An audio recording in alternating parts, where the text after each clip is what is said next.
going on YouTube? It's your girl Mercedes. Mercedes gang.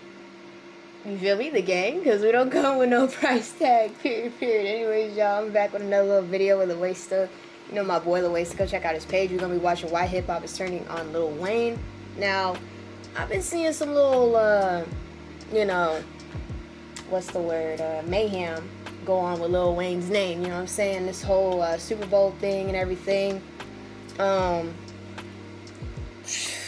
Man, it's kind of a little bit of a hard decision, when it comes to Kendrick and Lil Wayne. I mean, at the same time, Lil Wayne is from there, you know what I'm saying? Do I think he should have been the one picked? Probably, but Kendrick Lamar, that man's a legend too, you know what I'm saying? And I don't know how that decision went. Like, I don't exactly know how that went left that way or what exactly happened there, but we're gonna find out. So, Lil Wayne. We got Pablo Escobar playing in the background. Damn it. Yeah. I can't. Okay. Let's get to it, y'all. Lil Wayne is a legend in hip-hop and arguably one of the best MCs of all time when he was in his prime. But it's fair to say that the past couple of months have been pretty rough for Weezy. And well, he's not making things any easier for himself, as his ego and sense of entitlement keeps contrasting with the reality of where he's at now. Because these days, people are really on his neck in a way that you usually don't expect to see happening to a legend. Dude, Lil Wayne was one of the first rappers my mom introduced me to. She made me like a lollipop. That's literally the first song I ever heard from Lil Wayne. After that, took off. Like, that man, bruh, I'm telling you, we was jamming to that song for a cool little minute. Back in the 2000s, Lil Wayne is definitely a legend, but what is this sensitivity they talking about? And this is why hip-hop is churning on Lil Wayne. Generally, Lil Wayne is a man who gets plenty of flowers, and with good reason. For starters, he's responsible for an incredible catalog of music, dominating the mid-2000s with classic projects and mixtapes, which have gained him the respect of his peers and love of fans. The day we recorded that verse, I'm in the studio with Wayne. Wayne was at Hit Factory. He had the one upstairs, his own little corner. You know what I'm saying? That was his own vibe. In fact, I'm gonna be honest. It was one time that was cash money. Oh, no, it was. I'm talking about for years. But the thing is that he recorded that verse. I was in the studio. He was smoking like he's smoking now. The only difference is he was rapping, smoking, rapping, and he did 30 records in my face.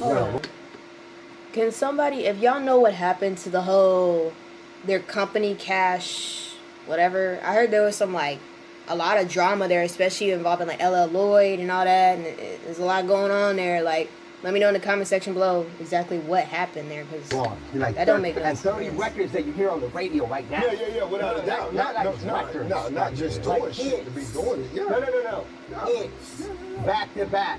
So I'm like, damn, how do I get into this? 30 records, I'm like, he gotta be tired, or am I playing myself? He's not lying, because we witnessed it ourselves in that era. Yeah. Wayne is literally a machine. People who don't grow up listening to Wayne really don't understand how that dude was just incredible. Mixtapes and then go commercial and make hit after hit. Exactly. As for the current generation of rappers, they owe an immense debt to Weezy. Not only because of how he rhymes and the influence of his music, but even how he reinvented how an artist is supposed to look and carry himself. Look at me, that's honestly an honor for you to say some shit like that. I'm giving that, it is that. So it's just what can I say? What can I say about that? It's look at me, bro. Just look at me and what you see. I learned Lil Wayne. I wanted to be Lil Wayne. I would talk when I was younger, girls would say I look like Lil Wayne, so I would run with that. And I would wear the fedoras, and I would wear the tight polo tees with the skinnies, and wear the Vans and shit. Back then, I ordered a fake piercing off of Amazon, and I had it right here, and I used to wear it every day like I was Lil Wayne. But while his position as a legend is intact, things aren't exactly going so well right now, and the problem resides with Wayne not being able to see the forest for the trees. Recently, Wayne took the stage at Louisiana Fest, his own special event taking place in his native New Orleans. During his show, Wayne tore through a set of classics before rounding the night off with a major moment when he reunited with Cash Money legends Hot Boys. Yeah, Cash Money. More happy than the fans, I believe. You feel me? Yeah. So was it a call from Wayne? What brought it all back? Call from Wayne. What was that like? Call from Wayne. It was me? You calling me? You feel me? It was like a God-answered prayer, you know what I'm saying? Just to get that right energy to finally come, you know what I'm saying? Weezy, he is God. But as important as this moment was to the city, the whole thing was ultimately overshadowed overshadowed by two things. Firstly, just how bad his performance was.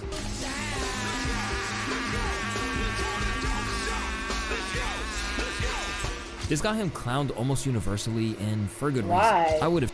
But I'll say why. Like, I'm happy I got to even see Lil Wayne in person. You know what I mean? Like, I don't know. I look at it like, let the man do his thing. Shoot, we paid to come here. I mean, I don't Shot know. my TV if I seen this shit at the Super Bowl halftime show. Lil Wayne is one of the greatest rappers of all time, and possibly the worst live performer ever.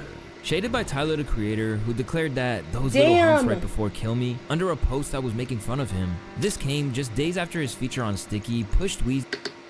Amazing album. Amazing fucking album. Damn it, I almost got my headset falling off. Amazing fucking album. But, like, it must have been a bad performance for people to be saying all that. Like, damn. To 187 career Hot 100 hits, extending his record-breaking streak to 21 years. To make matters worse, his performance was eerily close to Orlando Brown's parody of his vocals, especially after he had campaigned hard to land a spot on the Super Bowl halftime show in his hometown. And as the footage of that performance went viral, people realized that Wayne's fans should never have been losing their mind over Weezy getting overlooked for the gig.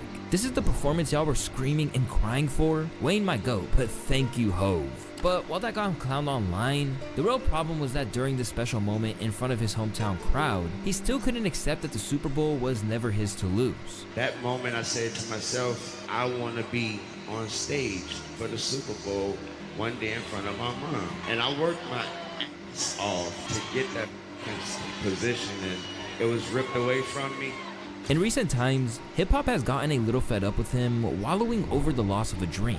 How can something that was never offered to you be ripped away from you? The location of the Super Bowl doesn't always determine the performer. This pity party needs to stop immediately. This is so fucking sorry. So why is this bothering people so much? And what can he do to save his legacy? Well, there's a lot of reasons for it, but... I mean, I can understand why Wayne feels, some type of way. I get it, you know what I mean? I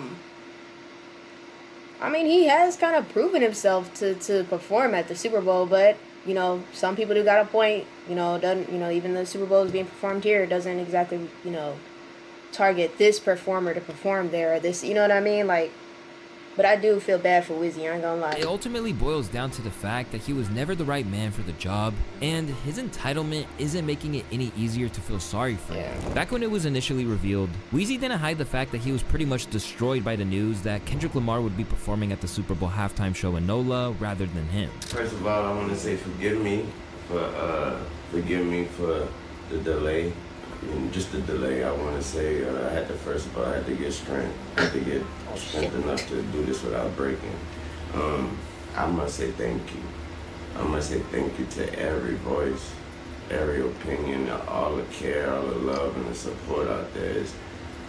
Your words turned into arms, and it held me up when I tried to fall back. That hurt a lot. You know what I'm talking about? It hurt a whole lot. I blame myself for not. I don't care. Like, seriously, I really don't care. Being mentally prepared for a letdown, for just automatically mentally putting myself in that position like somebody told me that was my position. So I blame myself for that. But, I thought there was nothing better than that spot, and that stage, and that platform in my city. So it hurt. I mean, hold on. Because he, the fact that he is apologizing and coming forward and everything about his entitlement and this, but it's like, y'all got to understand, too, like I said, the man feeling some type of way. It's okay to express how you feel and such. Like, I don't know why. Did this get worse? Like, I don't get it, because he's making it blatantly clear what's up, like, addressing everything. I'm not understanding why everybody's kind of hating on him. But even though he was upset, it seemed like to begin with, he was taking responsibility for getting ahead of himself. Right. So, like I said, it broke me, and I'm just trying to put me back together. But my God, have you all helped me. Thanks to all my peers, my friends, my family, my homies on sports television, everybody repping me. I really appreciate that. I really do. I feel like I let all of y'all down by not getting that opportunity. No, but easy. I'm working. You ain't let nobody down, bro. It was just not your time. That's all. On me, and I'm working. Thank you. It's a weird situation that's only got stranger with his claim that it was snatched from him, and for some, Weezy speaking like that leads to questions about what really happened behind the scenes. Because he's taught, he either is very entitled or he was promised something. But when I heard that, I had actually went backstage because this was after, like he did more songs after the reunion happened. Right. I was like, yo, I need to take a break. Went backstage, we watched it on the monitors. When I heard Ripped Away From Me, I said, oh, Wayne is starting to fire again. But while it's clear that the scars of that experience are still lingering, the fact that he's been so ungracious about it towards someone who loves him really isn't helping his case. In fact, is building animosity towards Wayne that we aren't used to seeing. Kendrick Lamar is going to be the first rapper to headline the Super Bowl solo and is a gigantic fan of Lil Wayne, who's done nothing but act like an entitled brat instead of congratulating Kendrick, who rightfully deserves it. This is a blemish on Wayne's legacy. And while people were happy to ride for Weezy initially, that argument has worn thin after performances like what we saw at Weeziana. Yeah, it's more of a rap thing, unfortunately. And I get it. It's in New Orleans, so people thought, it was gonna go to. I don't even know how people thought that. Yeah, I don't know. I don't even know. It's such a weird narrative. Like, yo, it's in New Orleans, so it should go to Wayne. Nobody thought that, but Twitter. It's a internet Twitter rumor that they just ran with, and I'm sorry, but like Wayne, the audacity to say this was ripped from me. It was never yours to have. You were never. Bro, didn't he apologize already? Like, damn, why y'all on his ass, bro? Like, come on. I'm not trying to sit here and pick sides, but it's like, if he already apologized and made it clear that he shouldn't have been that entitled, or, shouldn't have said that, this and that, like, okay, y'all, can we move on now? Like, never in consideration for it. Some guys on Twitter took the opportunity to throw your name out there and be like, would have been cool if Wayne, and then it got enough steam that all of a sudden it should have been yours. That's not how shit works. Yeah. It was never yours. Instead, the sentiment has changed to have people, including longtime Tunchi fans, feeling like he needs to act more naturally. Weezy needs to grow up. His man is 42 and hating. Still goated, but damn, he's looking weird. The first time Wayne complained about the Super Bowl was slightly tolerable. Hearing him complain about it again comes across as whiny. Again, whoa, okay, I didn't know that part. Okay. Situation for Weezy to be in, where even those who identify as Weezy fans are looking at him like this. It wasn't so long ago that Nori claimed Weezy to have the best and most loyal audience of them all. Be honest with y'all, Lil Wayne might have the best good fans in hip hop. They're polite. They're annoying, but they're polite. They are in my DM. How you doing, sir? When is this Wayne interview dropping? When is this? I just want to go out on a limb and tell y'all, Lil Wayne got the best fans. Not only are they crazy, but they're polite. But in all fairness to those fans, they have tolerated a lot, sticking with him all these years, including situations which had directly contributed to Wayne never ever getting that Super Bowl show that he wanted in the first place. Over the years, Wayne's loyal followers have tolerated a lot, because it's not like he's never let his fans down before. At times, he's even behaved in the kind of rash way that Weezy is now when it comes to his refusal to acknowledge Kendrick's show or even wish him well. Let's start with the infamous onstage walk-offs, which have proven that he's not exactly the guy you want to sink millions of dollars of investment into. Among his brattiest moments were his appearance at the High Times Cup, where he demanded to never be booked for the show again. Don't you ever call me to do this shit again. Ever. Damn. Don't you ever ask me to do this shit again. I like to thank y'all for y'all time. I don't know what. Appreciate it. In another instance, he stormed off stage after just a half an hour, throwing microphones to the ground. But for what? That's what I'm trying to figure out. Like, why?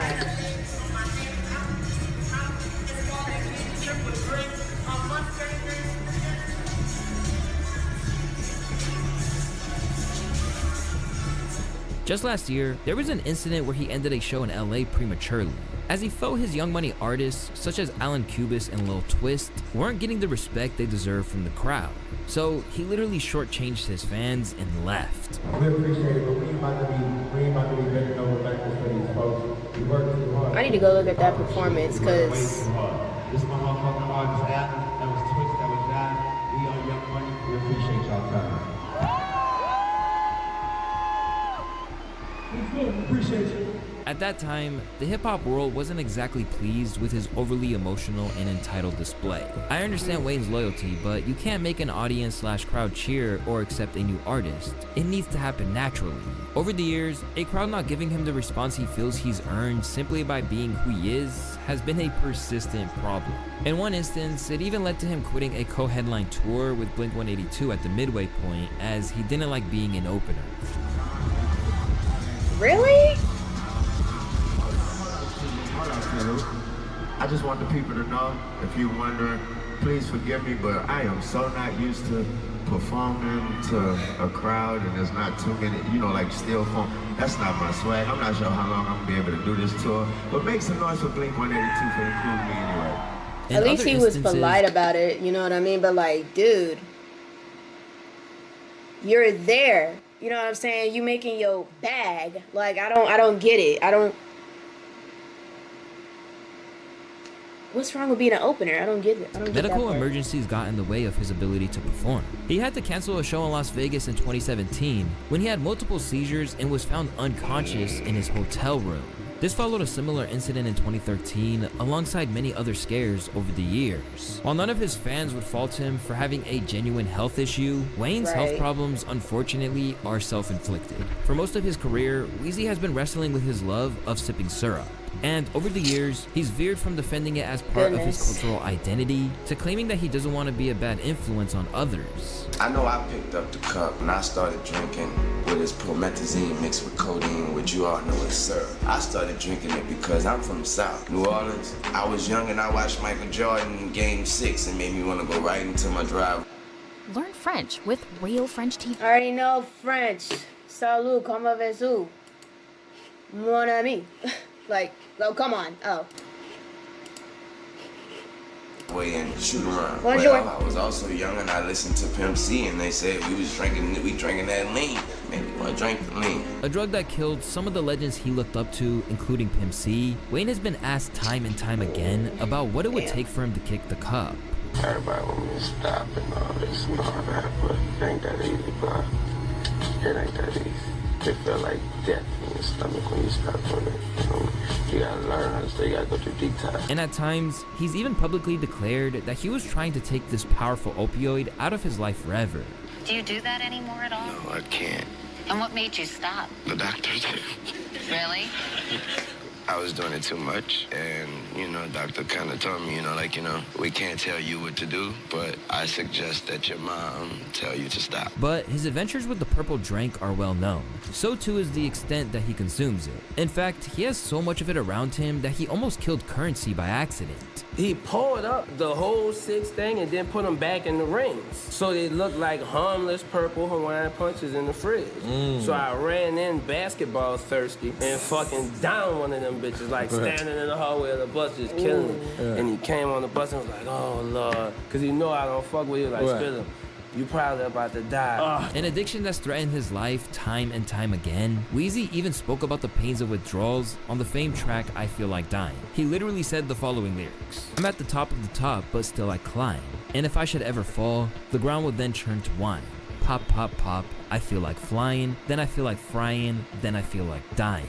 And while it's unclear how much he still consumes it, Wayne very much still seems to be intoxicated in public on a regular basis. Whether that's via weed, drink, or drank is unclear, but it still seems like sobriety still isn't a way that you'll often find him. And when he got arrested after a private jet search in late December 2019, the cops found not only a gold-plated handgun, but a whole array of drugs including suspected cocaine, ecstasy, marijuana, heroin, painkillers, and prescription-strength cough syrup. At 42 years of age, Weezy's fans want to see him begin to look after himself a little better. And from the outside looking in, it's his continued celebration of this kind of lifestyle that made him ineligible for the Super Bowl. Wayne spent 90% of his career promoting liquid dope and raised a generation of junkies. And y'all think the NFL is about to put him on? Because when you examine Wayne's legacy, it's impossible to gloss over all the good he's done from a musical standpoint. But it's fair to say that he also contributed to a culture that has negatively impacted hip-hop too, even claiming some of its best, brightest, and youngest. You have those people basically what they trying to sit here and say is like more of a 50-50 thing, like there's some bad and then there's some type of good, but it's like because those both kind of balance. It's like you can't really, you know what I mean? I don't know. This is disappointing. For the example, I think Wayne has said after a while, he wasn't even pouring codeine with pop. He was drinking it straight out the bottle. While Weezy has been able to survive with his life intact, there's no denying that drug abuse has had a massive impact on him both physically and mentally. And this causes another level of frustration for hip-hop, in that it stops him from being as great as he truly could be. Not to mention that it has ruined his memory to the extent that he can't remember his own lyrics or feel any emotional tie to where he was at when he made his classic projects. I don't know, the Carter 3, the Carter 2, the Carter 1 from the Carter 4, he admitted. And that's just my God honest truth. You could lie, you could ask me about such and such song, I wouldn't even know what we talking about. Because of this, the music doesn't hold any significance to him in the same way as it does for others. So, lyrics that his fans cherish can be presented to him as if he'd never heard them before. This might be my favorite Wayne line of all time, personally. This last one is fine. All right, here we go. Safe sex is great sex. Better wear latex. Hey, because you don't want that latex, then I think... Yes! Yes, that I hate. Oh man, I love Lil Wayne, but buddy, you gotta get your shit together, dude. Please. Oh my God. He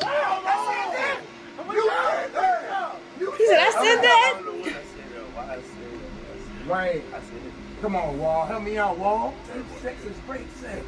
Better use the latex. Cause you don't want that latex. Wow. Latex.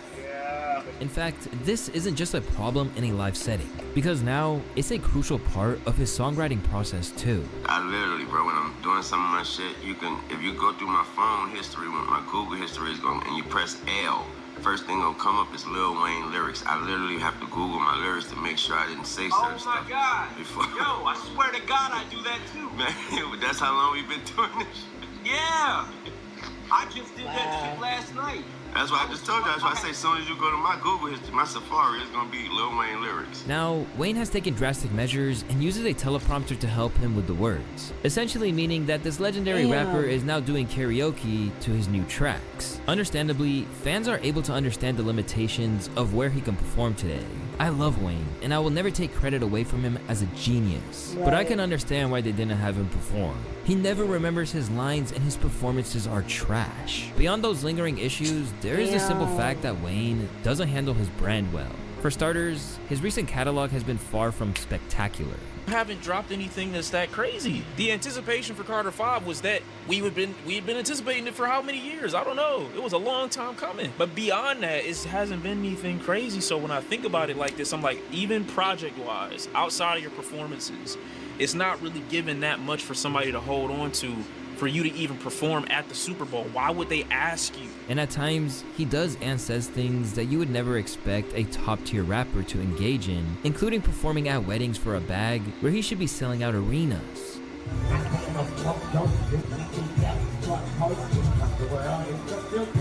But at the minute, it's that victim complex he's having, which came about around the time of him not getting the Super Bowl placement, which is really hurting his reputation. Because now, fans are wondering if it was him who was responsible for the notoriously bad attitudes of some of his Young Money signees too. Before I show you that clip, I gotta tell you guys about today's video sponsor, Manscaped. With the holiday season here, cuffing season, family dinners, all that, you don't want to show up looking like you just crawled out of a cave. Well, that's where the Performance Package 5.0 Ultra from Manscaped comes in. Picture this, the Lawnmower 5.0 Ultra. This thing is smooth, reliable, and it keeps you fresh whether you're prepping for a date night or just trying to make a good impression around the family. Nah, for real, cause some of y'all men need to shave, real talk. Let's not forget the Weed Whacker 2.0, handling any of those stray nose and ear hairs that love to show up. Yes. Plus, they've got you covered post-shave with the Crop Soother and the Crop Preserver. And you even got some holiday freebies. Their Boxers 2.0 and also the Shed 2.0 travel bag. If you're interested in all of this, head over to manscaped.com and use code LOOT20 to get 20% off plus free heard shipping. the man. That's code LOOT20 for 20% off and free shipping. Trust me, this is the real MVP of holiday grooming. Go check it out now. But now let's get back into the video. Although he feels like he's lost a chance that he felt was rightfully his, Louisiana Fest proved that New Orleans is still rocking with him to the fullest. And even with all the evidence to the contrary, they're the ones who really still want to see him on that halftime show stage. I just felt that they should have said, okay, we're gonna let you guys share it, because Wayne have influenced the next generation of rap. Like a lot of these young people, this is how serious it is with Wayne. A lot of these young rappers, a lot of these young people still know who Wayne is. Whereas one time I was talking about when BG first got out, it was a little female. She was like 25 years old, and she was like, "Who is BG?" I said, "You never heard of Bling Bling?" She said, "No." She said, "My mom didn't mind listen to that." You know what I'm saying? So I mean, it's true. Yeah, you know what I'm saying. So it go to show you, like, so many people didn't know who BG was, but they know who Wayne is because Wayne constantly kept music staying with the times. You know. But when you really look at everything Wayne has accomplished, it seems like he's focusing on the wrong things by getting so hung up on the Super Bowl scenario. Just look at Louisiana Fest. That same night that he claimed the Super Bowl was taken from him, he got the key to the city and was informed that he would receive the first star on the New Orleans Walk of Fame on Canal Street. Wow.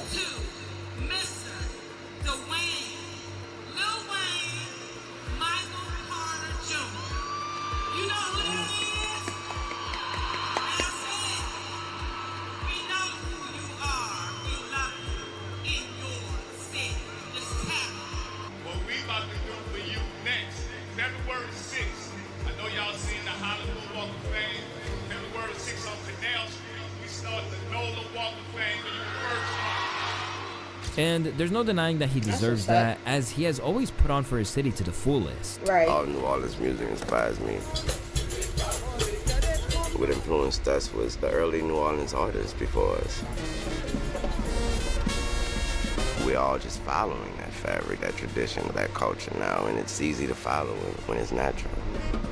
The only That's issue why I love Lil Wayne, bro. He never forgot where he came from, man. is that at this stage in his career, Lil Wayne needs to focus more on what he's achieved rather than let what hasn't manage to define him. And there are times where he's shown that he's capable of this. During a speech after he won the Global Impact Award last year, Wayne spoke openly about the sacrifices that were made and everything he's achieved against the odds. You know, like, where I'm from, New Orleans, where I'm from, you're not supposed to do this. Where I'm from, I walked into my mama's room when I was 14. She asked me for a kid because my dad was killed and her son had just blew up and went on his first tour, and we did not know it would be 6 months. When Wayne is able to really reflect, he seems to know what he's achieved, and not only that, is aware that he's more relevant than most rappers in his age bracket ever have been. Obviously, being in the game for so long, like, what is your why?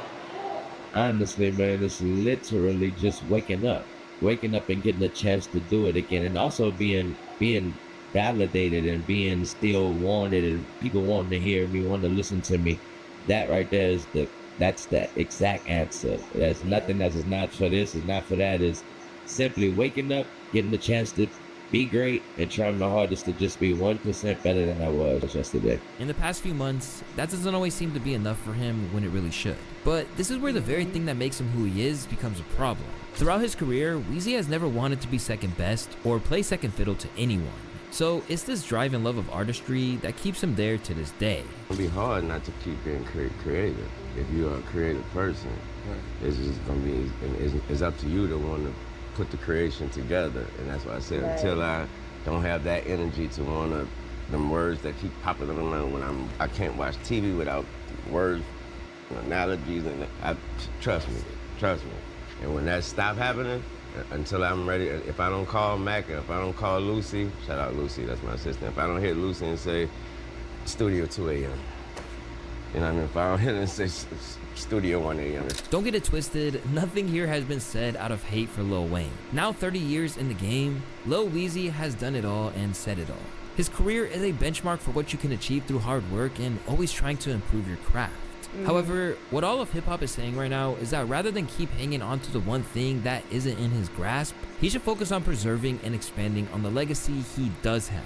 Because after all this time, it'd be a damn shame for it to be obscured by his behavior in the later stages of his time on the mic. Now, if you want to learn about why Kendrick was picked over Weezy for the Super Bowl, you can click the video on the screen. Till next time, my friends. Boy, it was a good-ass video, Lil Wayne. Go check out his little channel, y'all. I'll leave the link in the description with the original video if y'all want to go check it out. Why Kendrick Lamar would show that? That's crazy. But please like, share, subscribe. Fuck. I'm sorry. It's this video right here that kind of got me a little off guard there for a sec. I think it's more the thumbnail. Please like, share, and subscribe, y'all. You know, show some love if you want to show some love. If you don't want to, it's all good. Sadie's gang. You know, Sadie's gang gonna be butthurt. You know what I'm saying? Like I said, go check out my boy Lil Wayne. And let me know in the comment section below. What do y'all think about this situation, y'all? I agree with Lil Wayne. I think he should definitely just focus on the things that he has accomplished in his craft instead of the things that he did not. Because it really doesn't define you. And it's like almost like don't give up, right? Because you never know. You just never know sometimes. But alright, y'all, I'm gonna catch y'all in another freaking video. Deuces.